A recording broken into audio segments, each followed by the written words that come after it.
प्रेम से बोलिए सियावर रामचंद्र की जय। भक्तों, रसपान करेंगे चैत्र मास कथा अध्याय 20। इस वीडियो में सुनिए राम कथा की आगे की वृत्तांत।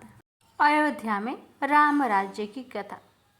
महाराज श्री रामचंद्र जब अयोध्या के राज सिंहासन पर विराजमान हुए तो तीनों लोग हर्षित हो गए और उनके सभी रोग शोक जाते रहे। राजमय का अर्थ था कि वहाँ त्रिताप नहीं व्यापते। त्रिताप अर्थात दैहिक, देविक और भौतिक व्याधियाँ। राम राज्य स्थापित होने पर जहाँ समस्त संसार सुखी था, वहीं कुछ ऐसे भी तत्व थे जो दुख से भर उठे थे। राम राज्य में दुख की कल्पना वही करते हैं जिन्हें श्री राम से भय होता है, और भय उन्हें होता है जो राम द्वारा स्थापित आदर्शों और मूल्यों के विरुद्ध आचरण करते हैं। सबसे अधिक दुख तो अविद्या को हुआ, क्योंकि श्री राम ने विद्या का प्रकाश चारों ओर फैला दिया था। पापों में लिप्त रहने वाले भी दुख से भर गए थे, क्योंकि श्री राम के धनुष बाण का स्मरण होते ही पाप करने का साहस छूट जाता है। राम राज्य में डाह, मान, मद और मोह को स्थान नहीं मिलता, अतः वे बेघर हो गए थे। जिन्हें सुख हुआ उनकी गिनती तो कौन कर सकता है। राम राज्य में वर्णाश्रम की भांति भांति पालन होने लगा। पूर्ववासी अपने कर्तव्य में रत रहने लगे। जिसका जो काम है वह उसी ही करने लगा। अपने अपने धर्म और कर्तव्यों का निर्वाह करते हुए सभी अपने महाराज श्री रामचंद्र का गुणगान करने लगे। श्री राम अयोध्या के ही राजा नहीं थे, उन्हें समस्त भूमंडल का राज्य सहज ही प्राप्त था। मित्र तो मित्र, शत्रु भी अब कौशलाधीश के अनुसार अपने राज्य का संचालन करने लगे थे। 6 मास का समय कैसे व्यतीत हो गया, किसी को पता ही ना चला। नित्य उत्सवों की इसी नगरी में दुखों को प्रवेश नहीं मिलता। विभीषण के लिए वह अनुभव का समय था। आदर्शों और मूल्यों का आचरण प्रजा तब करती है जब राजा में उसके गुण विद्यमान होते हैं। राम में राजा के ही नहीं, मनुष्य के भी वे सब गुण विद्यमान थे। विधाता जीव को देह प्रदत्त करते समय जिनकी अपेक्षा रखता है, श्री राम लोक व्यवहार को संतुष्ट करने में मानव जीवन का आदर्श मानते थे। समाज एक ऐसी व्यवस्था है जहाँ मत भिन्नता की स्थिति होती है। समाज बड़ी जटिल व्यवस्था है जहाँ सभी अपनी बुद्धि से चलते हैं। सबको संतुष्ट करना केवल प्रभु के हाथों में है। बहुत समय व्यतीत हो गया था। स्वर्ग का सुख भी क्या होगा जो अयोध्या में मिल रहा था। बहुत से देवतागण इंद्र के बुलाने पर भी कार्य पर नहीं लौट रहे थे। इंद्र की सभा सूनी पड़ी रहती थी और वह मृत्यु लोक के देवताओं को कुछ कठोर संदेश भी देना चाहते थे, परंतु देव ऋषि बार बार चेतावनी दे देते थे। देवराज, अपनी इच्छा हृदय में दबाओ। प्रभु ने वह क्या किया जो आपने चाहा था। श्री राम से विमुख होने का परिणाम इंद्र जानता था। उसने स्वयं भी ब्राह्मण का वेश धारण किया और श्री राम की पावन लीला देखने के लिए अयोध्या में आ गया। यही राम राज्य है जहाँ देवता भी मनुज रूप धारण करके श्री राम की लीला देखने को व्याकुल होते हैं। विभीषण को अब राम स्नेह के अलावा कुछ नहीं सूझता था। वे भूल गए थे कि वे लंका के राजा हैं और राजा के बिना प्रजा उदास होती है। श्री राम ने मित्र को उनके दायित्व का बोध कराया। हे लंकापति, दायित्व का निर्वाह तो चींटी भी करती है, क्योंकि यह जीवन का आदर्श है। स्वगति मुझे स्वीकार नहीं। मैं पलायन का समर्थन नहीं करता। उचित यही होगा कि मित्रता बनी रहे और आप और हम प्रजा पालन अपने दायित्व का निर्वाह भली भांति करें। विभीषण पुलकित हो गए। उन्हें विदा करने राम के आदेश पर शत्रुघ्न गए। अब सुग्रीव की बारी आई। सुग्रीव विकल हो उठे। कुछ दिन बाद प्रभु उन्हें भी कोई उपदेश देंगे और उन्हें वह आदेश की भांति मानना होगा। यही हुआ जब प्रभु ने सुग्रीव को राजनीति का सुंदर उपदेश दिया। राजा को भी अवकाश नहीं होता। जो राजा अकारण और अपनी इच्छा पूर्ति के लिए अवकाश करता है वह शीघ्र ही प्रजा की दृष्टि में अयोग्य हो जाता है। हनुमान ने वानर राज सुग्रीव से विनय करके अतिरिक्त 10 दिन प्रभु सेवा के लिए मांग लिए थे। सुग्रीव हनुमान की राम प्रियता जानते थे, अतः उन्होंने भी हनुमान की सदिच्छा का सम्मान किया। हनुमान अब श्री राम की सेवा में प्रतिपल रहने लगे थे। एक दिन जानकी जी स्नान करने के बाद श्रृंगार कर रही थी। उन्होंने अपनी मांग में सिंदूर लगाया। हनुमान ने उत्सुकता से सिंदूर का महत्व पूछा तो सीता जी ने बताया कि अपने स्वामी की दीर्घायु के लिए सिंदूर लगाया जाता है। फिर क्या था, हनुमान ने अपने पूरे शरीर पर सिंदूर पोत लिया। जब हनुमान श्री राम के सामने गए तो प्रभु उनके मन की भाव जानकर भाव विभोर हो गए, परंतु अन्य सभासद हंसने लगे। किसी ने पूछा कि यह सिंदूर पोतने का क्या रहस्य है। हनुमान ने बिना लाग लपेट के बता दिया। तब उनकी भक्ति को सराहने लगे और श्री राम उनकी सरलता पर विहल हो गए। हनुमान के कौतुक बड़े निराले थे।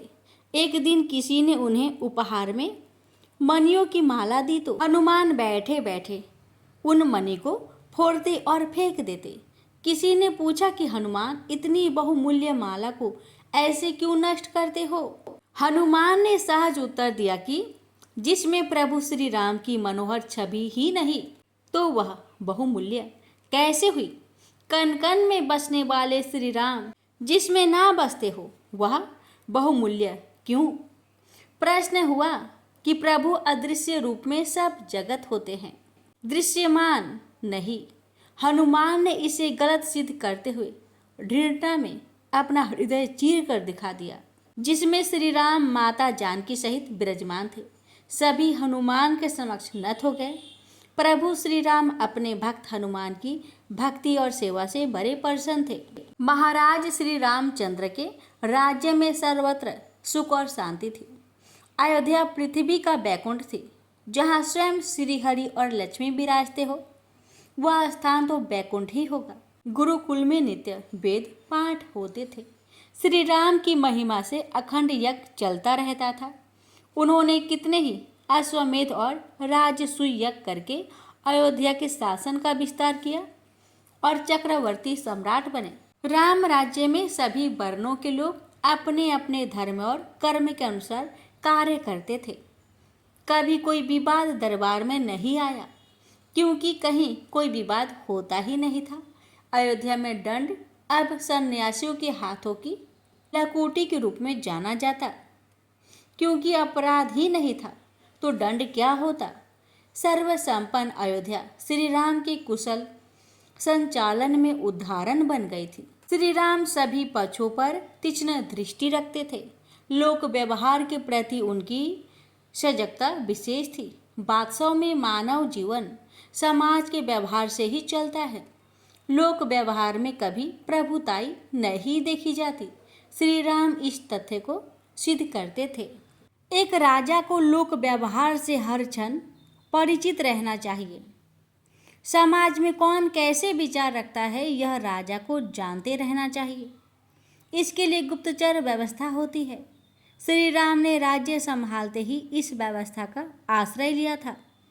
उनके विश्वस्त गुप्तचर प्रजा के बीच घूमकर घुल मिलकर उनके विचार जानते थे और श्री राम को अवगत कराते थे। अभी तक सब ठीक चल रहा था। सभी महाराज श्री रामचंद्र और उनके शासन से संतुष्ट थे। सभी उनकी प्रशंसा करते थे, परंतु कुछ परिस्थितियां और व्यवहार ऐसे भी हो जाते हैं जो प्रत्यक्ष में तो अधिक महत्वपूर्ण नहीं होते, मगर अप्रत्यक्ष रूप से उनका प्रभाव दूरगामी होता है। लोक व्यवहार बहुत ही महीन तंतुओं की संरचना होती है, जिसमें अनेक मत, अनेक विचार होते हैं। कोई एक मत किसी के लिए ठीक होता है, परंतु दूसरे के लिए गलत हो सकता है। यही हुआ जब एक गुप्तचर ने एक धोबी के मुख से ऐसे विचार सुने, जिन्होंने सर्व सुखी अयोध्या को एक बार फिर शोकमग्न कर दिया। एक साधारण और तुच्छ धोबी श्री रामचंद्र से अपनी तुलना कैसे कर सकता था? गुप्तचर को क्रोध आ गया। वह धोबी अपनी पत्नी को मार पीट कर घर से निकाल रहा था, क्योंकि वह अपने पीहर जाने की बात कहकर अपनी बहन के घर चली गई थी और कई दिनों बाद लौटी थी। धोबी को उस पर संदेह था कि वह दुष्ट चरित्र थी, अन्यथा झूठ क्यों बोलती। इस बात पर दोनों में झगड़ा हो रहा था कि तू मुझे समझती क्या है? मैं राम नहीं हूँ, जो इतने दिन तक लंका में रहने वाली सीता को स्वीकार कर लेता हूँ। तू झूठ बोलकर पराए घर में रहकर आई है। अब मेरे घर में तेरा कोई काम नहीं। मैं समाज में लज्जित नहीं होना चाहता। गुप्तचर ने जब यह सुना तो क्रोध से भर गया। तुच्छ धोबी प्रभु श्री राम से अपनी तुलना कर रहा था। गुप्तचर उसे मार ही डालता यदि श्री राम का भय ना होता। उसने तत्काल जाकर महाराज को यह सूचना देने का निर्णय लिया और शीघ्रता से चलकर उनके पास आया। उनके मुख पर क्रोध मिश्रित उत्तेजना थी, जिसे देखकर श्री राम ने जान लिया कि कोई गंभीर बात हुई थी। उन्होंने गुप्तचर को निर्भय होकर अपनी बात कहने का आदेश दिया।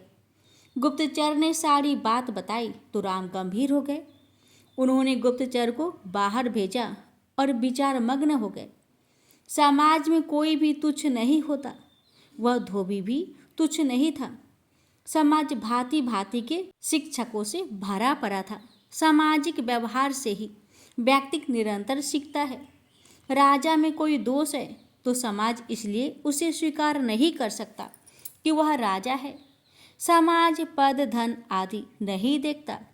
सबको अपनी बात कहने का अधिकार होता है। यही लोक व्यवहार की विशेषता है। जो बात धोबी ने कही वह लोक व्यवहार की परिभाषा में गंभीर थी। वह सीता के चरित्र पर समाज का लांछन थी और राम के लिए असहनीय भी। इसने राम की सीता के प्रति प्रेम की परिभाषा बदल दी। राम इसे कैसे स्वीकार कर सकते थे? राम निर्णय कर चुके थे। लोक व्यवहार में निंदित होना उन्हें स्वीकार नहीं था। श्री राम ने उसी क्षण लक्ष्मण को बुलाया। उनकी गंभीरता देखकर लक्ष्मण चिंतित हो उठे और इसका कारण पूछा। श्री राम ने बताया, हे अनुज, संसार में व्यक्ति को सदैव ही अपयश से डरना चाहिए। निंदा का पात्र बनकर यदि स्वर्ग का राज्य भी मिले तो उसे त्याग देना ही पुरुषार्थ है। वह स्वर्ण किस काम का जो पहनने पर चुभता हो। लक्ष्मण, राम अपने प्राणों को त्याग सकता है, परंतु आरोप और लांछन स्वीकार नहीं कर सकता। आज एक व्यक्ति ने राम को आरोपित किया है, कल सारा समाज करेगा। लक्ष्मण को उस धोबी पर क्रोध आ गया। उसका ऐसा साहस कि देवताओं ने भी जिन सीता जी की पवित्रता की साक्षी दी उन पर कलंक लगाए। उसे बंदी बनाकर दंडित करना चाहिए, जिसने अन्य कोई ऐसा दुस्साहसी ना कर सके। श्री राम गंभीर हो गए और बोले, अनुज, यह राजपद का दुरुपयोग होगा। हम लोग व्यवहार में राजपद का प्रयोग कैसे कर सकते हैं? यह तो आरोप को बल देने जैसा होगा। समाज में किसी बात को दबाया नहीं जा सकता। बलपूर्वक दबाने से वह और भी प्रबल हो उठती है। उस धोबी ने अज्ञानता में ही सही पर समाज का सत्य कह दिया है। सामाजिक व्यवहार में इस प्रकार की सोच स्वाभाविक है। कोई भय के कारण नहीं कह पाता और कोई सामने नहीं कह पाता, परंतु सोच है तो विचरण तो करती होगी। लक्ष्मण, सीता गंगा की भांति पवित्र है, यह राम से अधिक कौन जानता है। परंतु समाज में संदेह है तो है, राम किस किस को सफाई देगा। उस धोबी ने अपनी पत्नी से एक तार्किक बात कही है। जो विस्तार पाएगी तो समाज में उसे आंतरिक समर्थन आवश्यक मिलेगा। सामने कोई ना कहेगा, ये तो हमारे राजा होने का भय हुआ। फिर यह कैसा राम राज्य जहाँ प्रजा भयहीन नहीं। लक्ष्मण निरुत्तर हो गए। श्री राम ने लोक व्यवहार का ही सही विश्लेषण किया था। समाज में उठती आवाज़ों को बलपूर्वक नहीं दबाया जा सकता। श्री राम एक आदर्श है, वे ऐसा कोई कार्य नहीं कर सकते जो समाज में उन्हें निंदित करे। लक्ष्मण ने सहमति में सिर हिला दिया। लक्ष्मण उनकी मानसिक पीड़ा समझ रहे थे। समाज में अपयश का घाव बड़ा पीड़ादायक होता है। अब श्री राम ही कोई मार्ग सुझाएंगे। लक्ष्मण उनके आदेश की प्रतीक्षा कर रहे थे। गहन सन्नाटा छाया हुआ था। जाने श्री राम क्या कहने वाले हैं, इस समस्या का क्या समाधान होगा।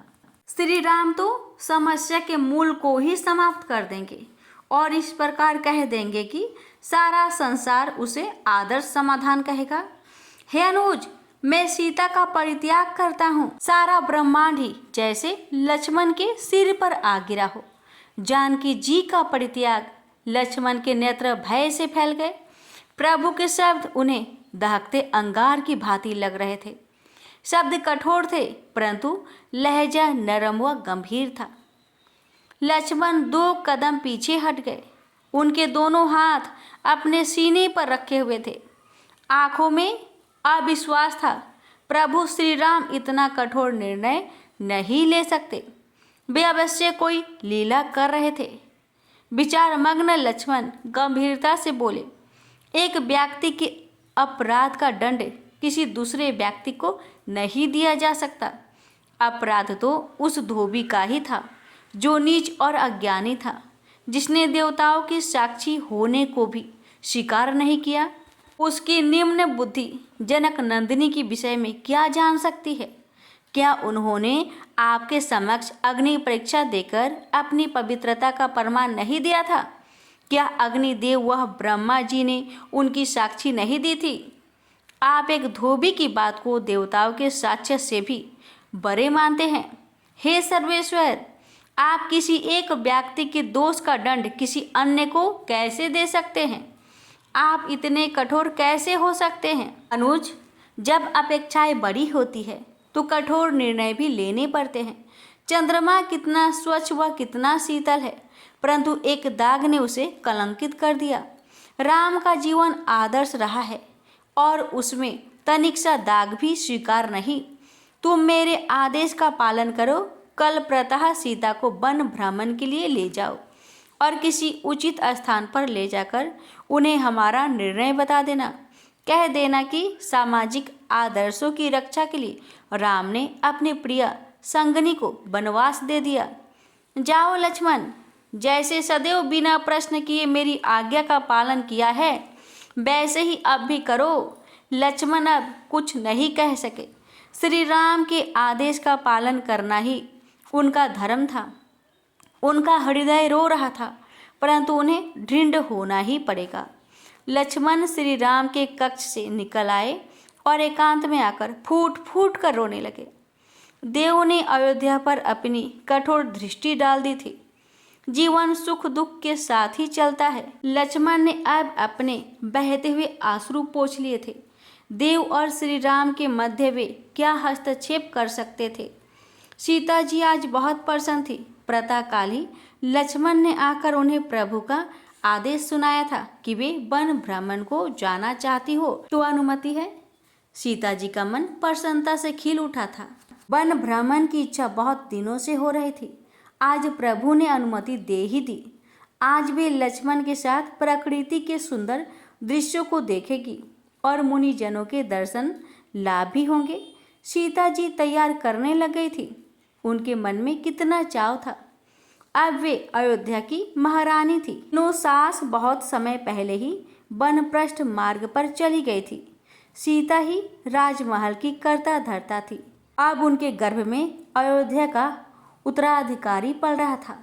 बहुत समय से उनका मन वन भ्रमण की इच्छा थी, परंतु समय न मिल पाता था। आज प्रभु ने कृपा कर ही दी थी। लक्ष्मण बड़ा कठोर हृदय करके रथ सजा रहे थे। प्रभु ने यह कैसी परीक्षा ली है? वे अपना हृदय इतना कठोर कैसे कर सकेंगे कि माता जानकी को जंगल में ले जाकर छोड़ दे? उनका हृदय फट नहीं जाएगा? वे किन शब्दों में उन्हें प्रभु का निर्णय सुना पाएंगे? परंतु कहना ही होगा, प्रभु के आदेश का पालन करना ही होगा, कठोरता धारण करनी ही होगी। लक्ष्मण ने रथ तैयार कर दिया और प्रभु श्री राम से आज्ञा लेने पहुँचे। श्री राम दरबार में सहज बैठे थे, जैसे कुछ हुआ ही नहीं था। परंतु लक्ष्मण जानते थे कि उनकी सहजता में कितना दंड है।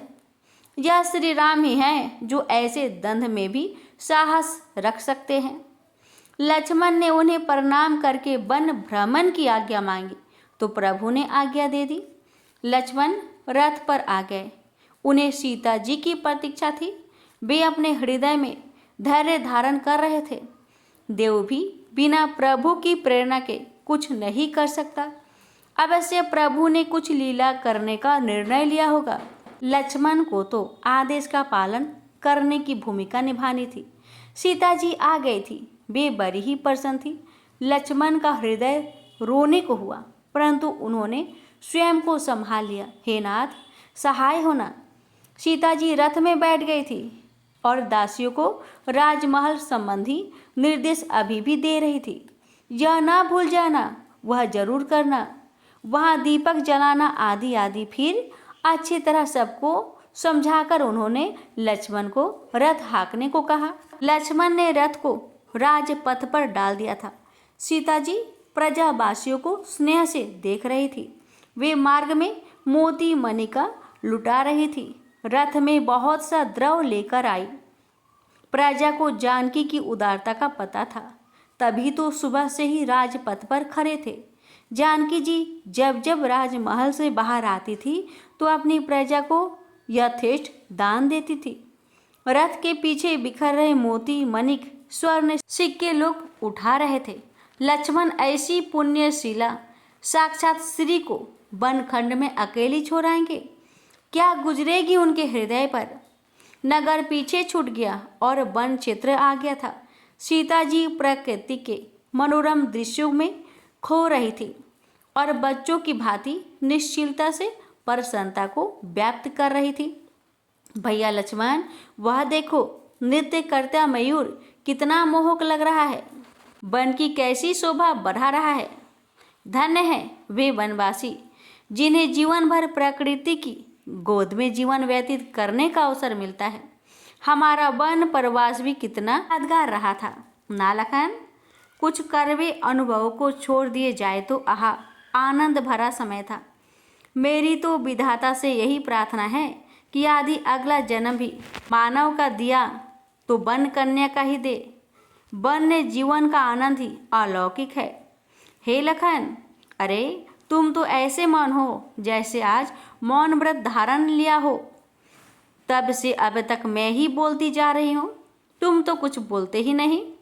लक्ष्मण का हृदय जैसे मुट्ठी में भरकर किसी ने भींच लिया था, परंतु स्वयं पर नियंत्रण तो रखना ही था। बोले, माते, प्रभु बड़े कृपालु है, बिना व्याप्त किए भी इच्छा भाप जाते हैं और पूरी भी कर देते हैं।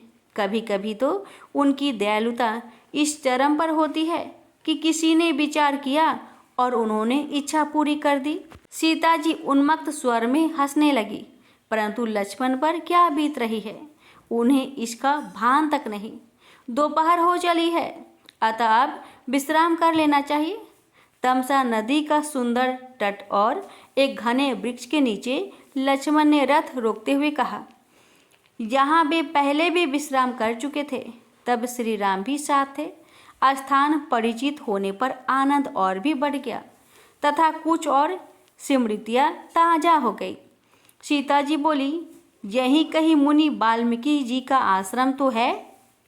हे लक्ष्मण, विश्राम करने के बाद मुनीश्वर के दर्शन के लिए चलेंगे। उनसे ज्ञान लाभ भी होगा और आशीर्वाद भी प्राप्त होगा। पिछली बार उन्होंने कुछ दिन और ठहरने की विनय की थी, तो वह भी पूरी हो जाएगी। लक्ष्मण प्रभु की लीला समझ रहे थे।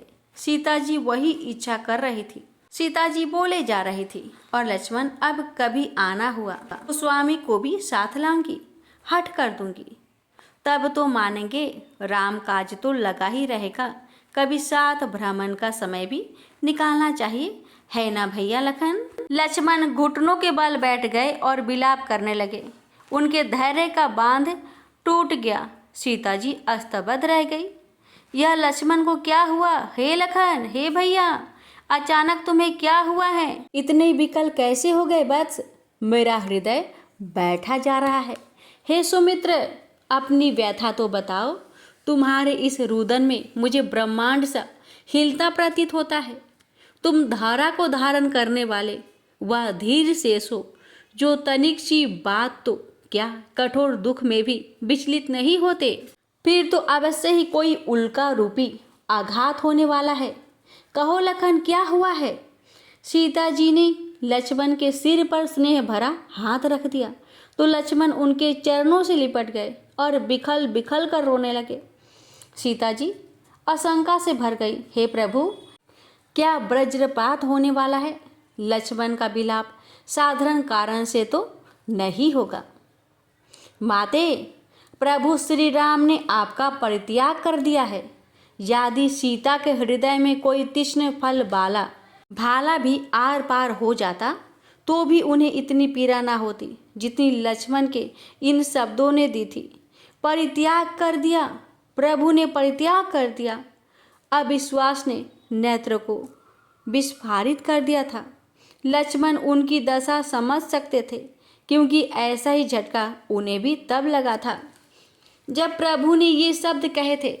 वह धीर पुरुष होकर विकल हो गए थे, तो सीता जी तो एक कोमल हृदय नारी थी, उनकी कैसी दशा होगी। लक्ष्मण ने रोते रोते सारी बात बता दी कि कैसे एक धोबी ने अपनी क्षुद्र सोच में एक विकट और सहाय स्थिति उत्पन्न कर दी थी, कैसे प्रभु ने लोक व्यवहार का विश्लेषण किया और कैसे निर्णय लिया। सीता जी एक एक शब्द सुन और समझ रही थी। इस पूरे परिदृश्य में दोष किसका है? उस धोबी का, जो समाज में ऐसी स्त्री को साथ नहीं रखना चाहता, जो कुछ दिन अपने पति से दूर रह आई थी। नहीं, उसका व्यवहार लोकानुकूल था। सामाजिक व्यवहार में वह परंपरा का निर्वाह कर रहा था, तो फिर क्या श्री राम का? यह तो सोचना भी पाप था। दोष और श्री राम तो विपरीत ध्रुव है, कभी एकाकार हो नहीं सकते। लोक व्यवहार उनकी प्रेरणा से ही चलता है। तब क्या दोष स्वयं सीता का था? उस सीता का जिसने देवताओं के समक्ष अग्नि परीक्षा देकर अपनी पवित्रता का प्रमाण दिया था और देवता इसके साक्षी बने थे। नहीं, यह सब भाभी का कौतुक है, जो क्षण भर में राजा से रंक और राजरानी से बनवासनी बना देता है। हे विधाता, तू भी कैसे खेल दिखाता है, और तू भी क्या करे, तुझे भी तो वही श्री हरि प्रेरित करते हैं। सीता का हृदय ढृंढ हो रहा था। उन्होंने लक्ष्मण के सिर पर हाथ रखा, बोली, भैया लक्ष्मण, तुम क्यों व्यथित हो रहे हो? इसमें तुम्हारा क्या दोष है? तुम तो आज्ञा पालन करने वाले सेवक मात्र हो। तुम क्या इस संसार में ऐसा कौन है जो मेरे स्वामी महाराज श्री राम की आज्ञा को टाल सके?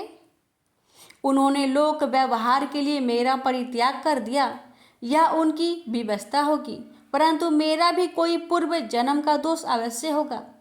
हे लक्ष्मण, मेरा प्रश्न यह है कि मेरे उस अनजन्मे बच्चे का क्या दोष है, जिसके पिता ने उसे उसके जन्म से पूर्व ही परित्याग दिया। लक्ष्मण क्या कहे, केवल विलाप करना था, क्योंकि सीता के प्रश्न का उत्तर उनके पास था ही नहीं। यह सीता के लिए अत्यंत कठिन परिस्थिति थी।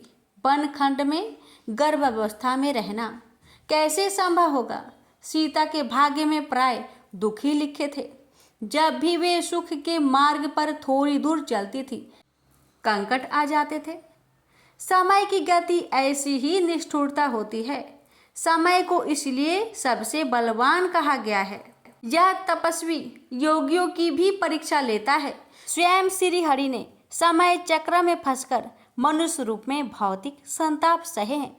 सीता को श्री राम के निर्णय से कोई विरोध नहीं, क्योंकि उन्हें तो मानवीय मूल्यों, आदर्शों और लोक व्यवहार को सुदृढ़ करना था। राम अनुकरणीय है, उनका चरित्र अनुकरणीय है। अनंत काल तक जीव जगत उनके नाम मात्र के सुमिरन से भव सागर से पार हो जाएगा। परंतु सीता अपने मातृत्व को कैसे संतुष्ट करे? गर्भ में पल रहे रघुवंश के अधिकारी को वन खंडों में जन्म लेना होगा, और क्या पता विपरीत परिस्थितियों में वह जन्म ले भी या ना ले सके। सीता का मन अब दुख से भर उठा। स्त्री होने का ही यह दंड है कि दोष को अथवा ना हो, पुरुष प्रधान समाज में उसकी स्थिति दयनीय ही रहेगी। यह उसकी नियति है। सीता विलाप करने लगी। उनके अंदर की स्त्री और भाभी माता का यह दुख स्वाभाविक ही था। हे स्वामी, यह कैसा निष्ठुर लोक व्यवहार है जो एक तुच्छ धोबी के कहने को प्राथमिकता देता है और देवताओं की साक्षी पर संदेह करता है। यह कैसा भय देने वाला समाज है, परंतु अपने अनजन्मे बच्चे के प्रति उसका कर्तव्य बोध शून्य हो जाता है। इस लोक व्यवहार में यदि आज इतनी कठोरता है तो कलयुग में यह और भयावह हो जाएगा। लक्ष्मण मौन और निस्सहाय से होकर सीता जी का करुण रुदन और उनकी मर्मघाती बातें सुन रहे थे। सीता जी पुनः बोली, तुम जाओ लक्ष्मण, तुमने अपने कर्तव्य का पालन कर लिया है। सीता के भाग्य में जो लिखा है वह तो सीता ही भोगेगी। स्वामी से कहना कि सीता को उनके द्वारा परित्याग करने का यह उपहार बहुत अच्छा लगा। वन भ्रमण जाने की इच्छा को उन्होंने इतनी सुंदरता प्रदान कर दी है कि सीता धन्य हो गई। अब कौशलेश कभी सीता का मुख न देख सकेगा। लक्ष्मण का मन किया कि वही शिला पर मस्तक टकराकर अपघात कर ले। कैसी दारुण स्थिति थी। कर्तव्य परायणता सहज नहीं होती। इसमें ऐसे ऐसे मोड़ आते हैं कि हृदय कांप उठता है। सीता जी रोए जा रही थी और उनके स्त्री मन से शब्द रूपी ऐसा बाण निकल रहे थे जो पुरुष प्रधान समाज के औचित्य पर प्रश्न चिन्ह लगाते थे। स्त्री की समाज व्यवस्था में क्या गति है, यह सीता जी के शब्द में निहित थी। वे अपने लिए विचलित नहीं थी, विचलित थी संपूर्ण नारी समाज के लिए। अपना भूत, भविष्य और वर्तमान तो वे जानती थी, क्योंकि वे प्रभु श्री हरि की लीला की नायिका थी। मानव समाज में स्त्रियों की भोग्य स्थिति पर अपना आक्रोश व्यक्त करके उन्हें पुरुष समाज को कुछ संदेश देना था, और उसके साक्षी लक्ष्मण होंगे। साक्षी ही नहीं बल्कि प्रचारक भी होंगे। पक्षधर ना भी हो सके तो भी उनकी बात को समाज के सामने तो रखेंगे ही। सीता का यही ध्येय था, स्त्री के करुण पक्ष को सामने लाना। यही राम की लीला का उद्देश्य था और यही सीता के विलाप का सार था। सीता रोए जा रही थी और लक्ष्मण को वहां क्षण भर भी रुकना कठिन लग रहा था। अतः वे सीता जी के चरण स्पर्श करके स्वयं को दृढ़ करते हुए रथ की ओर बढ़ चले। लक्ष्मण चले गए। सीता उस वन खंड में अकेली बैठी रो रही थी। उनके विलाप से प्रकृति भी करुण हो चली थी।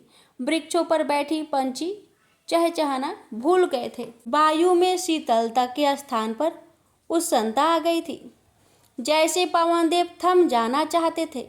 वातावरण में ऐसी व्याकुलता छाने लगी थी कि वनवासी उस अकस्मित परिवर्तन पर संचय में पड़ गए। इस बदलते वातावरण से तमसा के तट पर ध्यान मग्न महर्षि वाल्मीकि का ध्यान भंग हो गया।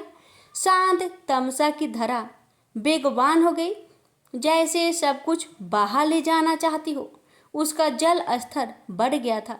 महर्षि सोच रहे थे कि यह अकारण नहीं हो सकता। अवश्य ही ये किसी पवित्र आत्मा की पीड़ा से उपजे परिवर्तन थे। तब उन्हें एक स्त्री का आर्त स्वर सुनाई दिया। अवश्य उसी करुण विलाप से प्रकृति सिरहीन हो गई थी और यह कोई साधारण स्त्री का विलाप नहीं हो सकता। वाल्मीकि जी वहां से उस दिशा में चल दिए जिधर से विलाप का स्वर आ रहा था। करुण स्वर निरंतर समीप हो रहा था। वाल्मीकि बट वृक्ष के पास आ गए और एक स्त्री को विलाप करते देखकर चकित रह गए। दिव्य आभूषणों से सज्जित वह कोई राजरानी प्रतीत हो रही थी, जो घुटनों में सिर दिए लोक व्यवहार में स्त्री दशा का आक्रोशनपूर्ण वर्णन कर रही थी। महर्षि वाल्मीकि का हृदय करुणा से भर गया और उन्होंने अपना स्नेह भरा हाथ उस दुखी स्त्री के सिर पर रखा तो उसने सिर उठाया। महर्षि चौंक पड़े। वे तो जगजननी सीता जी थी। वाल्मीकि जी का हृदय भर आया। संसार को समस्त निधियों से पालने वाली साक्षात श्री इस विपन्न दशा में सीता जी ने महर्षि को प्रणाम किया। महर्षि ने समीप बैठकर उन्हें आशीर्वाद देते हुए उनकी इस दशा का कारण पूछा तो सीता जी ने सारी बात महर्षि को कह सुनाई। महर्षि वाल्मीकि ने दीर्घ निश्वास छोड़ी। सब प्रभु श्री राम की ही लीला है। वह सारे संसार को नियंत्रित और संचालित करते हैं। उनकी ही प्रेरणा से समय ने यह चक्र चलाया है। हे पुत्री, उनका अवश्य ही कोई उद्देश्य होगा। वे बड़े ही करुणा निधान हैं। मैंने उनकी कल्पना करके उनकी सुंदर कथा लिखी थी, जो उनके राम राज्य तक की लीला थी। प्रभु ने उसे मानव रूप में जन्म लेकर सत्य सिद्ध कर दिया है। अब वे मुझ अकिंचन पर कृपा करके उस कथा के सार भाग को पूर्ण करने का अवसर दे रहे हैं। पुत्री, उनकी महिमा अपरंपार है। उनको जो समझ गया उसका जीवन सफल हो गया। हे जगमाता, मुझ अकिंचन को अपना धर्म पिता स्वीकार करके मुझे अपनी सेवा का अवसर दे। इस भूलोक पर ऐसा अवसर ध्यान भागी को ही मिलता है। हे पुत्री, श्री राम की लीला के इस अंश को विषाद मुक्त होकर पूर्ण होने दे। प्रेम से बोलिए सियावर रामचंद्र की जय। भक्तों, आज की कथा यहीं तक। इसकी आगे की कथा कल के वीडियो में अवश्य सुनिएगा। भगवान राम और माता सीता की कृपा आप सभी भक्तों पर सदा सर्वदा बनी रहे। जय श्री राम।